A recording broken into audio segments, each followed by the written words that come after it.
listening to Jaime's Local Love, the podcast, an Arizona's Family Originals podcast.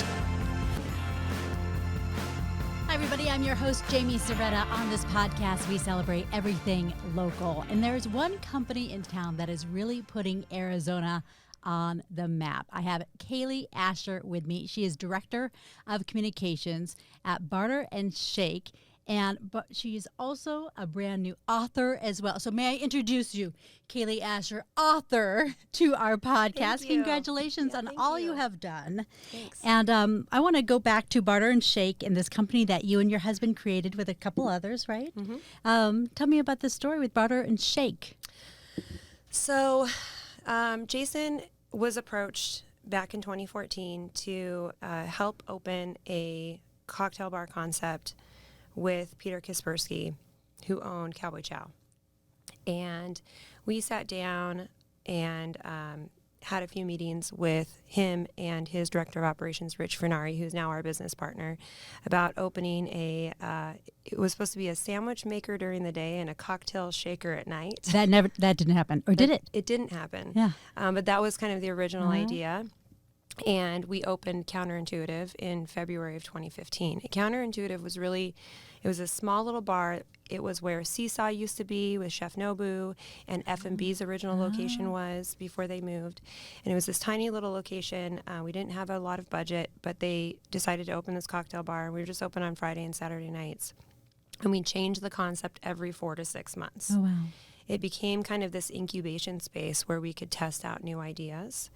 And so we ran, I think, 5 or 6 episodes in the period of time that Counterintuitive was open. And they all were kind of rooted in these fictional narratives and elements of history. So, for example, we had like a Mexican concept, but it was inspired by the story of Agua Caliente in Tijuana, Mexico, and how that racetrack and that resort was kind of the Las Vegas before Las Vegas. And so it was the story of how agave spirits became popular within the Southwest of the United States. Counterintuitive, that was in 2015? Yep. So I remember that space because it really started popping in the mixology world. People were talking about you guys. What were you doing differently there? Well, I think Jason has a really great reputation locally and nationally. He won Bombay Sapphire's Most Inspired Bartender back in 2010, and he kind of became like this hometown hero for a lot of the bartenders, feeling like it's possible to win this big national competition. And he went on to become the mixologist for Young's Market and was writing cocktail menus for bars and restaurants all over the city. He was actually writing about 30 cocktail menus a quarter. So he was writing about 120 menus a year for locally owned businesses, bars and restaurants. So what is your background in hospitality? Well, as I mentioned, I started working in nightclubs back in 2007, I believe. Yep, 2007. And I worked for MGM Grand for many years. And after I graduated from college, I moved to Park City, Utah. I just kind of needed a break. I wanted to go and snowboard and just like live this ski bum life. And I bartended up there. I started bartending in Utah. Snowboarded every day, bartended at night. It was glorious. And then I got a job as the communications coordinator for the CVB in Park City, Utah. Because I really was like, I am not doing this hospitality thing for the rest of my life. My mom was in the hospitality industry. My stepdad was in the hospitality industry. They worked in casinos my whole life. Oh, wow. And so I was like, I'm not doing that. Mm-hmm. And I really wanted to get into PR. I ended up taking an internship for a PR agency down in San Diego for a few months. And I got into it and I just didn't love it. It was not for me. And I think it's because you get so used to always being on your feet, always moving around, always having just human interactions. Yeah. And then I took a desk job and was behind a computer all day. And it was just a rude awakening that maybe that type of environment was not good for me. Mm-hmm. I really kind of needed the energy and the movement and the interactions and the engagement with people. I got used to it. So from that PR job in San Diego, where'd you go next? I went back home to Vegas. I had someone that I had known forever call me and they said, hey, we're opening a new bar. It's going to be a cocktail bar. It's in downtown Vegas. You know, if you're willing to come home, we have a job for you. So please. So I drove back. I did a couple interviews and then got hired, and I moved back home to Vegas. In the same time, my stepdad, he was, in his 70s at the time. He was older. He was a veteran, and so he wanted to be closer to the VA hospital. So he decided to move up to Vegas, and so I kind of felt like that was my cue to go home and help out my dad. Yeah. And so when did you meet Jason? So a few months later, I had been home for a few months, about 5 or 6 months, and he walked into the bar I was working at, that craft cocktail bar, with a mutual friend of mine. He was in town for a golf tournament, and he came in with one of my friends, and my friend was like, oh, we're going to go in and visit my girlfriend. She's great. He was like, girlfriend? And he's like, no, not that kind of girlfriend, just a friend of mine. And he goes, I think you're going to really like her. Oh. And he came up to the bar, and I remember seeing him, and we just connected eyes, and there was like this feeling that we like had known each other before. It was really strange. And so we briefly chatted because it was very busy. Yeah, you're working. It was a Friday night. Yeah. It was very busy. We were like, and But you had enough time to find your man. That happened. I was like talking. I remember talking to one of the other female bartenders behind the bar with me, and I was like, oh my God, that guy is like so attractive. And I was like, I don't even know. Like, my heart is racing. And she was like, Kailee, I've never seen you like this before. And I was like, I don't know what's going on. But I was first in that night. And so they decided to hop around the other bars in downtown Vegas. And my friend said, hey, if you get off early, just let me know and come meet up with us. And so I went and met up with them, and him and I ended up having great conversation that evening. And the next night we ended up going on a date. And then fast forward to opening several businesses together, 2 children together, 10 years, celebrating 10 years together, and Undertow, Gilbert, Century Grand, and now Sonny's, what is it? Sonny's Lounge is brand new. Yeah. Where is that space? That's at 2701 East Indian School Road, so it's where Shady's used to be. Yeah. What are you doing with that concept? It's just a neighborhood bar, really low key. Not like this crazy immersive environment. It's the antithesis of kind of our other bars. It's really just meant to be kind of like a freshen up of that space and be kind of like the local neighborhood bar. We have cocktails on the menu, but you could also get a Miller High Life if you want. Yeah. Which are still good. Yeah. It's a decent drink, right? Yeah, occasionally. Sure. So you didn't want to be in the bar business, but you ended up here. And what I think is really unique, everyone, I mean, this isn't going to be a brilliant comment, but you're not building bars, you're building immersive experiences with these bars, like Undertow. How did that concept come to be? So a lot of that is really the brainchild between my husband, Jason, and our business partner, Rich. Rich and Jason are they're like brothers from another mother. I mean, they're like meant to be together. I just spent 3 days with them in Austin, and I couldn't stop laughing the whole time because they just have like so much fun together all of the time. And they were going to call Undertow Barter and Shake. So that's where the term barter and shake came from. And it had this kind of double meaning where, you would barter something and shake on it like a commitment or a deal that you're putting together, but also this idea of, shake as in like cocktail shaker. Yeah, I like it. And so they were, it all really started with counterintuitive. We decided to do a tiki night. Jason really loved tiki. His dad worked at the Islands, which is a bar here. My gosh, I remember the Islands. Yeah, They're the best salads. Which was a bar here for a long time. In the 70s, Jerry actually worked at a tiki bar. And so I think it was one of these things that really connected him to his father. And when I first met Jason, the first date we went on, I took him to Frankie's Tiki Room in Vegas. And he goes, wait a minute, you're taking me to a tiki bar? And I was like, I mean, it's just a really cool bar. I don't know. And he was like, I love tiki. I didn't realize that meant I was going to marry somebody that loves ceramics. We have so many tiki mugs. Oh my gosh. It's like a ceramics hoarder, but he wanted to do a tiki night, and, little did we know, there's this huge tiki culture and community here in Arizona. They have their own Facebook group. It's called Tiki AZ. Okay, we got to check and that there's out. thousands of people that are in the Tiki AZ Facebook group. What happens within this Facebook Tiki group? They do meetups. So they'll meet at Hula's Modern Tiki and do like a cocktail hour, or they do a monthly meetup at Undertow. They do it at both Arcadia and Gilbert. And so it's once a month on Sundays in the afternoon, and they'll all kind of come together as a community.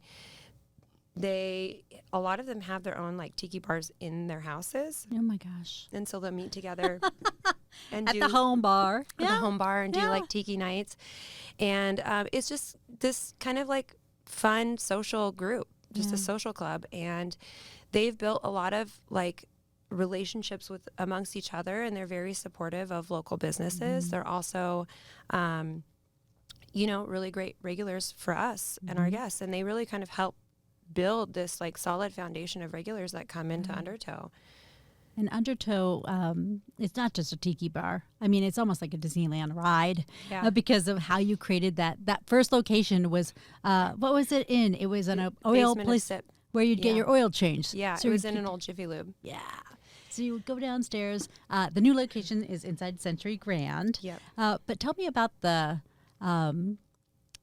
all the experiences that you have, because there's a thunderstorm, there's a gunfight, there's all kinds of things that happen during your hour-and-a-half journey at Yeah. Undertow.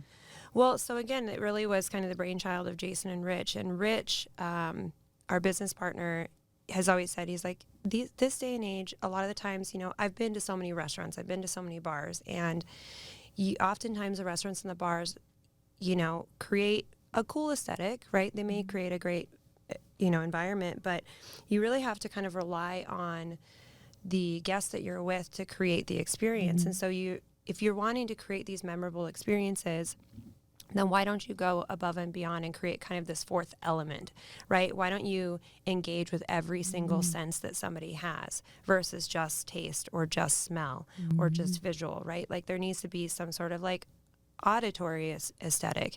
And so he, although not necessarily, I wouldn't call him a Disney person, I think that he's just looking for something that is going to really stand out, right? How do you create these memorable experiences for your guests? And so he wanted to create this really interesting, immersive environment that allows people to kind of be whisked away from their daily lives. And I think that was the whole basis of the inception of Tiki in the beginning, right? It emerged in the 1930s when we were in the middle of the Great Depression, and people weren't, in the 1930s, you weren't going on commercial airlines to go on vacation. And so vacation for people and this perspective of paradise was very limited. And people, Don the Beachcomber and then eventually Trader Vic's, created these environments that were whisking people away to some sort of tropical paradise or vacation. And so, and as you see through even the 1950s and 60s and 70s, when Trader Vic's was really popular, even like Benihana's, right? Those dining experiences were where people were celebrating their anniversaries and their birthdays. And it was really this kind of like family celebratory place.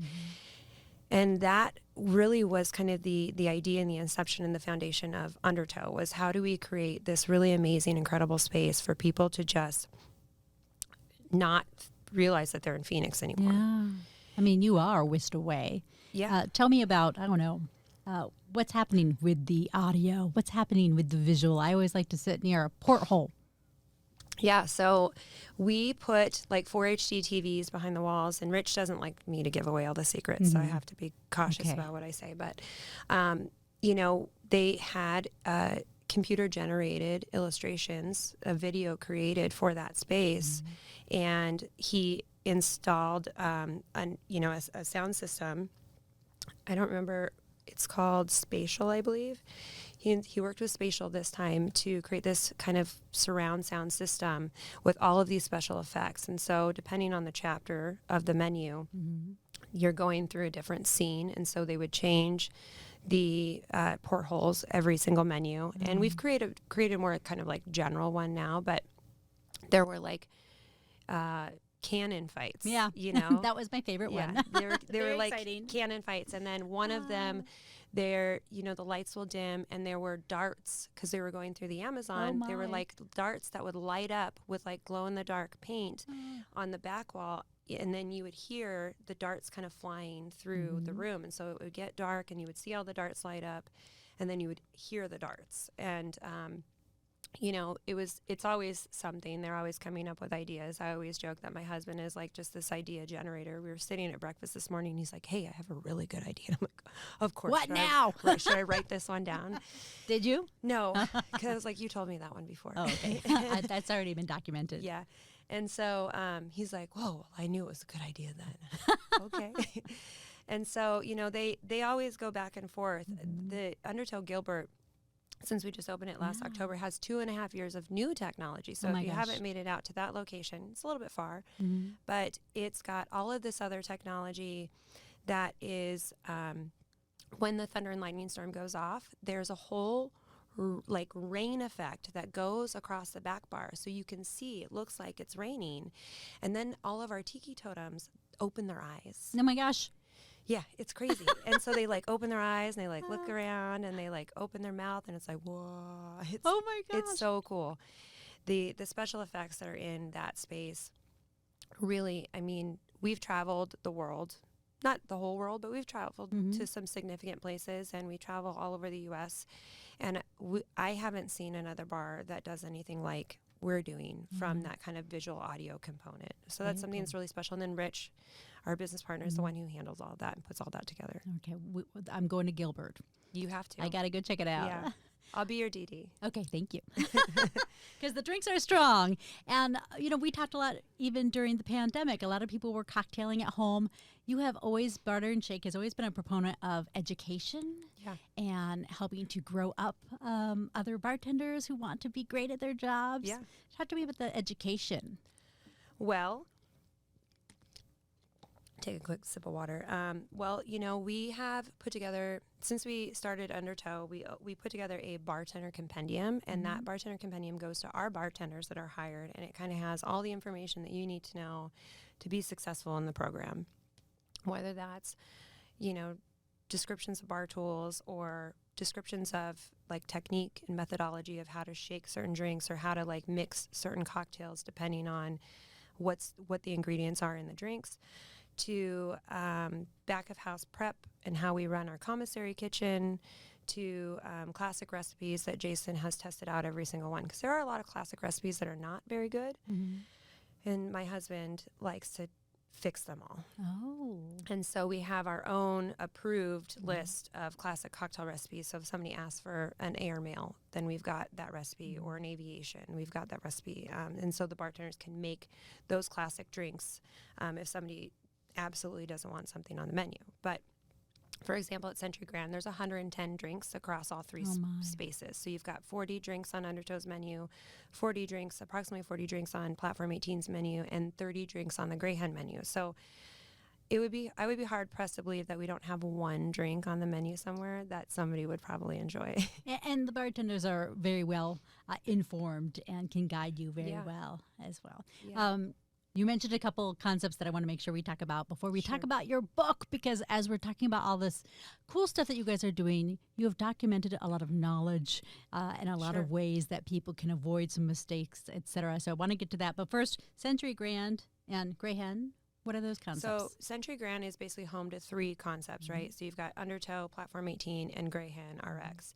And Platform 18 made North America's 50 Best Bars list this year. Yay. As well as Century Grand, the three bars won Best U.S. Cocktail Bar by Tales of the Cocktail this year. That's a huge deal. We are the best bar in the United States. I mean, it's fact. Yeah. Kailee, it's fact. How cool is that? It's so cool. It's amazing. I know ever since I met Jason, right, when I first met him, I was like, what do you want to do? Like, what are your hopes, dreams, aspirations? He's like, I want to own my own bar someday. And I was like, why? It's so much work.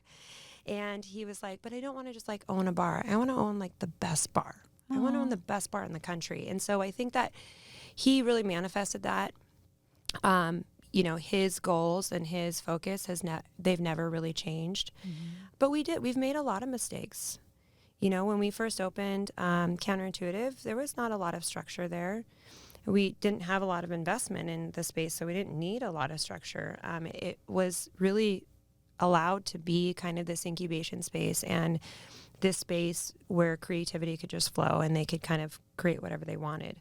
And then as we opened Undertow and we grew, we needed to, you know, implement a little bit more structure. And then as we opened Century Grand, which was like 9 times larger than Undertow, right, from a square footage perspective, we needed to really focus on implementing structure and systems. And as our business has grown and we've hired more people, we continue to evolve and see the necessity for SOPs, right? Standard operating procedures or systems, or how we can be more proficient and more effective without, working harder and trying to find ways to work smarter. And so there's a lot of mistakes we've made. It's a little bit of a roller coaster sometimes, owning your own business.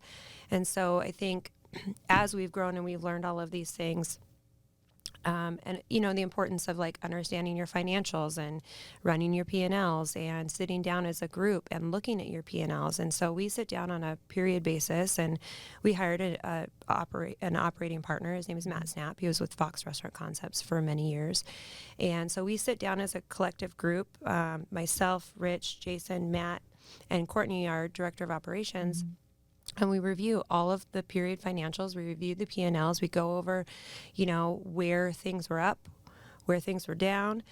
And then I also look at all of my marketing, my performance metrics and analytics. And so I will pull all of my reports from Google Analytics. I'll pull my reports from Social Media Insights. I'll pull all of my PR insights. So when we get a media hit, I'll actually go to my Google Analytics and check my website and see if the media mention really like skyrocketed our performance. Because at the end of the day, winning Best U.S. cocktail bar is great, but if the local community doesn't know about it and it's not driving revenue into the business, then what is it really doing?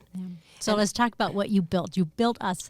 You talked about a lack of structure and counterintuitive. You've built a structure for us with this book. So tell me the name of the book and what we will find in it. Yeah, so it's called Mise En Place Marketing, and I self-published it through Amazon. Congratulations. Thank you. So I didn't go through all of the hoops. I wrote the book, and I hired somebody to format it for me and create the cover for me, and then I put it on Amazon, and it's all on-demand print. But, it's really about just understanding, a really basic understanding of all marketing strategies that are generally used with restaurants and bars. And so at the end of every single chapter, for instance, it'll talk about traditional marketing. So it'll talk about PR and traditional marketing. It talks about traditional advertising. It will talk about digital marketing. And I think digital marketing is really elusive to a lot of small businesses as a whole, but especially bars and restaurants. We're not necessarily, I think this industry as a whole is not necessarily built around people that have a business degree or a marketing degree. And so they don't necessarily understand how important that is as a key component of success for your business. And it goes through everything as collaboration marketing. What's contextual marketing? What's event marketing? We do a lot of these things, right? For instance, a lot of the restaurants in town may participate in Devour, and they may spend thousands of dollars to participate in Devour, but they don't know how to actually track ROI for those events. And so to give you an example, right, this is sneaky, but I'm sure you'll appreciate this. When you announced that we won Best U.S. Cocktail Bar on the news, you guys were actually our top referral traffic to our website for winning Best U.S. Cocktail Bar. So it wasn't Tales of the Cocktail. It wasn't some national publication. I mean, we got a placement in Rolling Stone magazine, for God's sakes, which is amazing, right, from a visibility perspective. But from a lead generator, AZ Family was my largest traffic driver to my business. And so that just shows how important having a relationship with your local news stations and your local media is, because that's what's going to change the revenue. That's what's going to change our business. You got to plug it into the locals, right? Absolutely. I'm so happy for you, and happy for us that we were able to be such a lead generator for you. How cool is that? Yeah, it's great, and so I think a lot of people, when they get into PR, maybe somebody that owns a bar or restaurant wants to hire a PR agency, and then they hire a PR agency, and they think everybody's like, oh, I've got the best thing ever, right? Yeah. And they're like, well, I want to be on the cover of Wall Street Journal. And it's like, well, how realistic is that, right? Yeah. And also, is that really your benchmark or your KPI, your key performance indicator that you want your PR agency to identify as success? At the end of the day, you have to look at all of these metrics and create a plan with your agency to benchmark whether they're performing the way that you need them to. And I think a lot of people kind of arbitrarily invest money in things, kind of this throwing spaghetti at the wall, like, sure, I'm going to go do this event, or sure, yeah, I'll pay for that advertisement. Somebody approached me from this publication and they want to, want me to buy an ad, and I'll try it out. And so a lot of times it's really kind of hit or miss. And then at the end of the day, they don't actually feel like there's value there because they don't know how to track the ROI. So where should people be investing for small business owners, restaurants, bars? Where should they be? Well, there's a lot of free services out there, right? So putting Google Analytics on your website is probably the number one recommendation. Digital marketing is its own profession in itself, and it can be very expensive to hire somebody that's a digital marketer. I think, the going rate for a freelancer could be $120 to $150 an hour. So it's not cheap, but you can put Google Analytics on your website by yourself. That's something that, there's directions online on how to do that. And if you put that code on your website and track all of those pages, and then you have access to the data, then you know where your leads are coming from. You know how many people are coming to your website. You can essentially create a sales funnel for yourself, right? And so I'm not the most proficient at digital marketing. I don't know every facet of it, but I know where I can go hire somebody to help me do that. And so the book really, at the end of the day, though, at the end of every chapter, there's what's next, practical application. And so it gives everybody a list of things that they can do. And the whole entire, premise of the book is figure out what you can do yourself, and then identify the things that you need to outsource, and then create a budget to that. And so it's really about planning, putting a marketing plan together, creating a marketing budget around the things you think you need, and then identifying the things that you need to outsource, and then identifying the things that you can kind of control yourself. And so, Google Analytics is probably the top thing that I suggest people doing. But in addition to that, I know a lot of people dislike Yelp, but Yelp is a very high intention driven lead generator. And you've got Yelp, you've got Google Business, you have TripAdvisor. Yelp is obviously really popular in this market, as well as Google Business. And responding to those reviews is probably a lot more important than you think they are. Yeah. I mean, engaging with those guests, and whether it's positive or negative is so important. And for example, we never responded to Yelp reviews before I came on board. Right. It was kind of the company policy, like, don't worry about it. But, Yelp was giving me 4,000 to 5,000 visitors a month to my website. So you wanted to talk to those people. I want to talk to those people, yeah. And why wouldn't I spend $150 a month on advertising with Yelp when it's doubling the visibility opportunity for that high intention of people coming in, right? If somebody is going on Yelp, it's because they want to go eat in a restaurant tonight or tomorrow. Yeah, you're right. Or they're planning for a weekend, right? And they're like, instant. best Mexican restaurants in town, or best Chinese food, right? And so there's a high intentionality there that I think is not necessarily there with other types of advertising. When they're thumbing through a magazine and they see your advertisement, it's not like they're looking in the magazine because they want to go eat somewhere. In addition to that, obviously social media is king, and social media, you can start your own social media platforms for free, and you can post your content there. But I think that social media has gotten really strategic, and Facebook and Instagram, because Meta owns Instagram now, is very much a pay-to-play platform.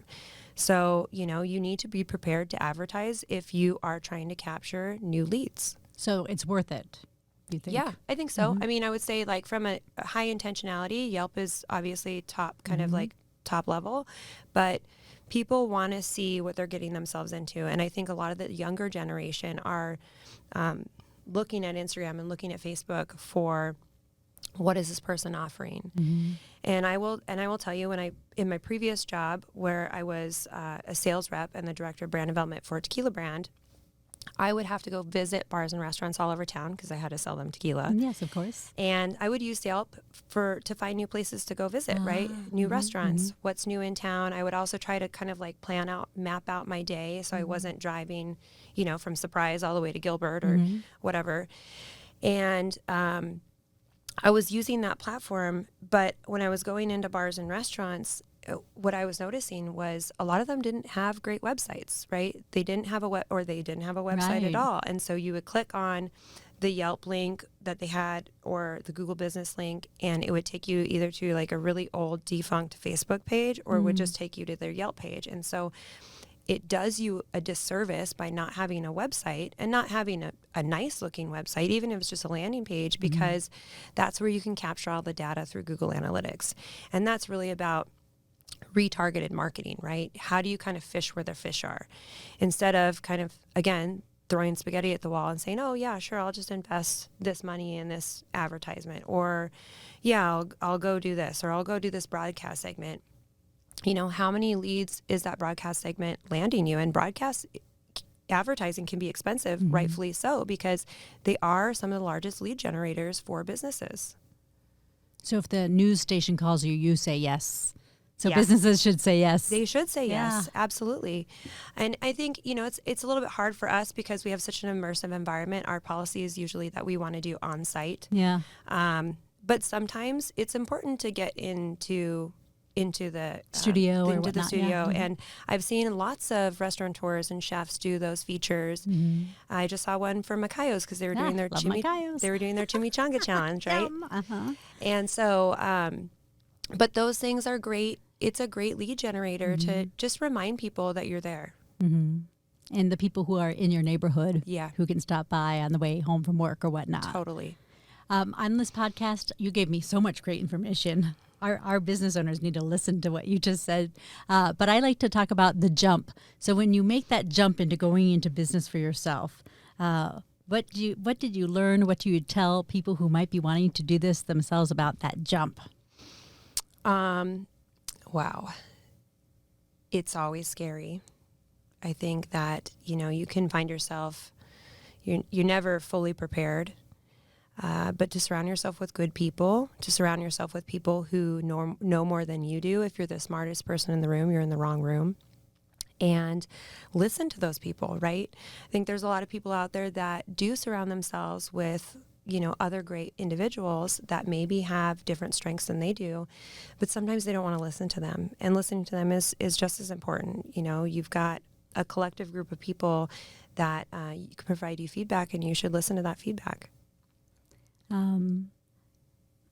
Jason's a Valley native, isn't he? Yes. So that's how you ended up here, Yeah. creating all these businesses. Because I remember interviewing him one day, and you know how passionate I am about Phoenix. And I remember him kind of telling me that he wanted to be here and build something really great for our community. Yeah. And you guys have done it, and you're doing it. And you're creating not only a really fun space to take our friends and family that's unique and that we'll remember, but you're also putting Arizona on the map. That award you guys just won was what, like the Oscars? So Yeah. when it comes to cocktails and bars. So it really is, I mean, you're living the dream that you had, well, Jason had maybe, Yeah. and that, you know, you obviously know so much about marketing and how to make these bars show up for people. Yeah, and I get in front of eventually them. drank the Kool-Aid. Yeah, you had to, and it's usually yeah. smoked and in a treasure box and everything. If you've been to Undertow, you know what I'm talking about. The holidays are coming up, so people are going to be wanting to take their friends and families to unique spaces. So tell me about just the different vibe of the different spaces real quick. So Undertow is a tropical cocktail bar. It's inspired by classic tiki, but also inspired by like the history of nautical history, I guess. It's inspired by a 1800s clipper ship. Oh. And the clipper ship was called the Flying Cloud. It was the first ship to have a female navigator, and it sailed all the way around the Cape Horn, so from like New York to San Francisco. And so that is actually the fictional narrative of Undertow. But it's got tropical cocktails, and we've got a lot of stirred cocktails too, which is obscure for a tiki bar, but that's kind of where we want to differentiate ourselves.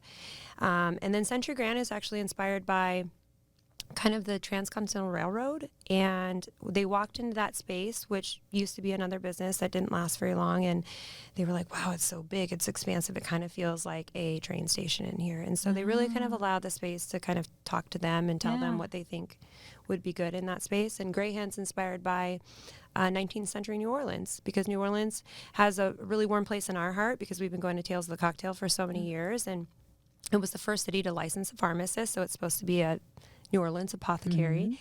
and it was the first city to create a cocktail. So that's where the cocktail really? originated. New Orleans. Oh, wow.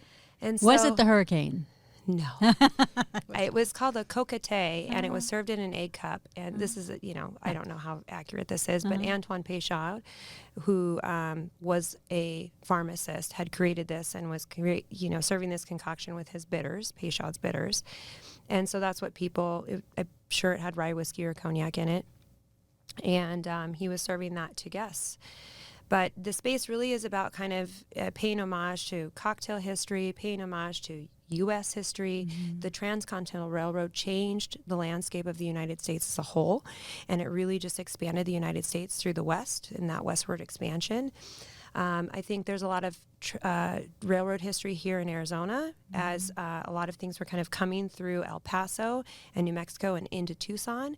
And so there's a lot of that kind of history that they pull from as well. And so, the space is unique in its own. There's 3 distinct spaces. And then for the holidays, December is actually our busiest month of the year, because people do want to take people to see the train and see Undertow. So make your reservations. Yeah, we open up 30 days in advance. Okay. And we do a really light decorations. We do wreaths and a little Christmas tree and some bows, but it's not like over the top crazy Christmas. I think our new bar, Sonny's Lounge, we call it Say Less. Why do you call it Say Less? Say less is kind of this new term, like heard in the industry. Like, I gotcha. Yeah, I got you. I Yeah. got your back. And so when somebody comes in and like, I need a cocktail, say less. Oh, I love it. Okay. And so it's really kind of this like homage to just the food and beverage industry cool. and us taking care of each other. But I think Sonny's will be decorated for Christmas. Oh, hot tip. Yeah. Are we talking like, Coach House? Like Coach lights? House decorations? I think so. But I don't, right. who knows? They always say things and it doesn't always say go as less. planned. Yeah. We'll see. We'll see. You are extremely busy. You're also a mother of 2. You are an author.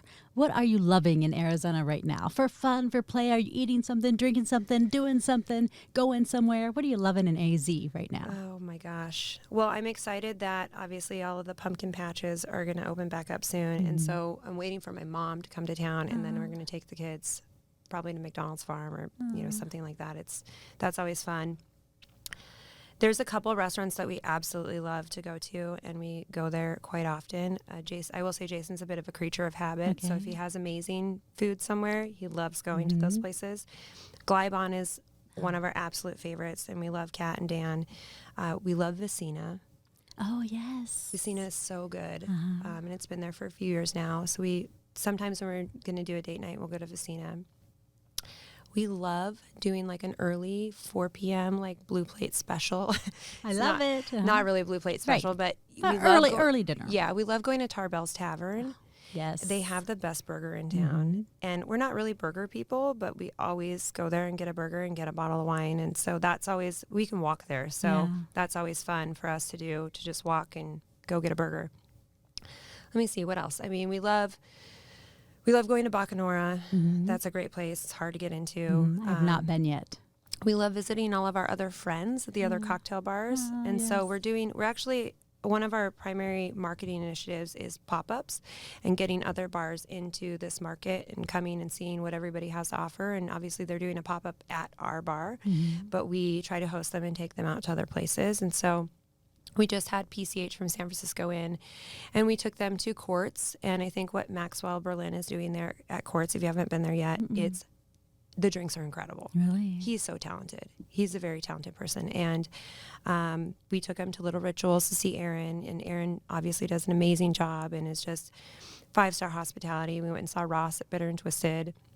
And then, we like to go visit Highball. Mitch and Libby worked with us for many, many years, and they're doing great things. And so, I think we collectively are just trying to focus on community.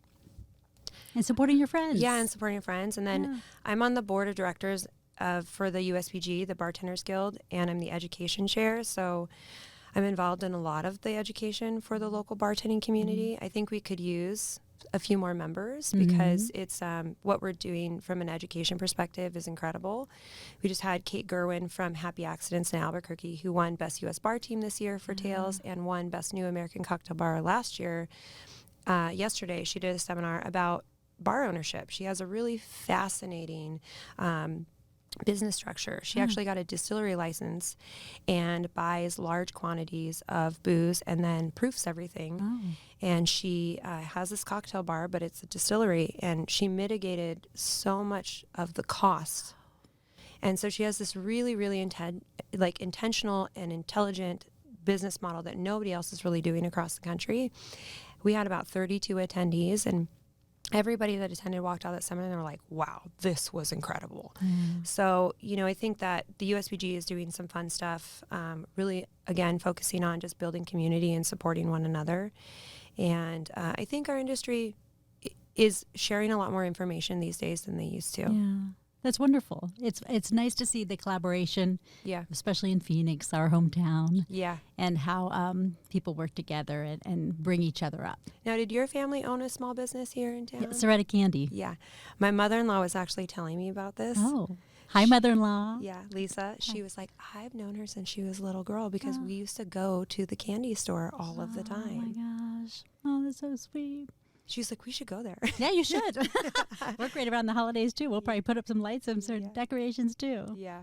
Well, tell Lisa hi and tell Jason hi. I will. And congratulations to you and your incredible team. And Mise En Place Marketing, where do we find your book? It's on Amazon. It's on Amazon. She shrugs. It's on Amazon. Yeah. All right, get the book. Everything on Amazon. Yes. And then sent to your home in 24 hours. Yeah. I love local, but it sure is fun. Yeah. I didn't print these. It's all on-demand print, so I just have Amazon as a platform where people can buy it. See, brilliant. Kailee Asher, thank you. Thank you so much. Thanks for listening to Jamie's Local Love, the podcast. I'm your host, Jaime Serretta. Our technician is Tom Heidinger. Our editors are Lorraine Shearing and Gina Coy. Do you know a business worthy of some local love? Email me at jserretta@azfamily.com. Follow us at facebook.com/Serretta and Instagram @SerrettaNews. Make sure to subscribe and give us a 5-star review, please. And tell your friends about the podcast and the businesses we feature to show your local love. You can find us on Apple, YouTube, Spotify, Amazon Music, and anywhere you get your podcasts. Jamie's Local Love, an Arizona's Family Originals podcast.